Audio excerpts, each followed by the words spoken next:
Coach Team Con Gilas Pilipinas, bantay sarado ang posibleng dirty tactics ng Chinese Taipei. And bago tayo magpatuloy mga kaibigan, pa-like and share naman po bilang suporta sa ating YouTube channel. Well mga kaibigan, matapos nga pong maglaan ng reward na almost million talaga mahigit ang China sa Chinese Taipei kapag ka natalo ang Gilas Pilipinas, ay gumagawa na po ngayon ng magandang sistema at paraan. Kasama na ang matinding taktika o sabihin na nating dirty tactics ang Chinese Taipei para talunin ang Gilas Pilipinas.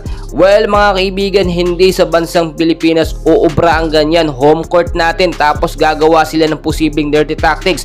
Well, bakit nila gagawin ito mga kaibigan? Pwede naman silang matalo sa Gilas Pilipinas na lumalaban ng patas. Well, kung titignan nyo, sa lakas nga po ng depensa ngayon ng Gilas Pilipinas, which is tinambakan lang naman nila ang Hong Kong China ng 30 points, ay tila aminado ang Chinese Taipei na hindi sila kampante na mananalo sa Gilas. Ay posibleng gamitin nila yung sinasabi nating maduming paraan or dirty tactics na common naman sa mga liga.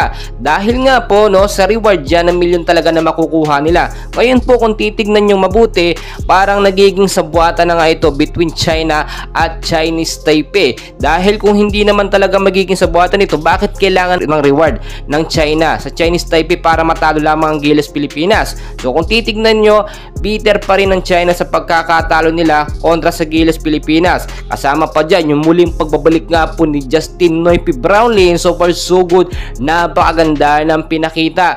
At ayon na rin sa ating mga fans, mga Gilas fans, hindi lang siguro sa 30 points na may tatambak ng Gilas Pilipinas. Dahil nga pag na lahat ng kalawang, especially si Justin Brownlee, mas maganda na ang chemistry at momentum ngayon sa loob. Though nung una, nung first game ng Gilas kontra sa Hong Kong China, nangangapa pa si Brownlee. Ngayon, so far, napakaganda at kuhang-kuha na niya ang mga estratehiya at techniques ng mga Bilig Boys na kanyang nakasama, yung mga young Gilas player. Kaya naman mga kaibigan, yung sinasabi natin na posibleng dirty tactics, normal yan. So hindi natin talaga yan palalagpasin.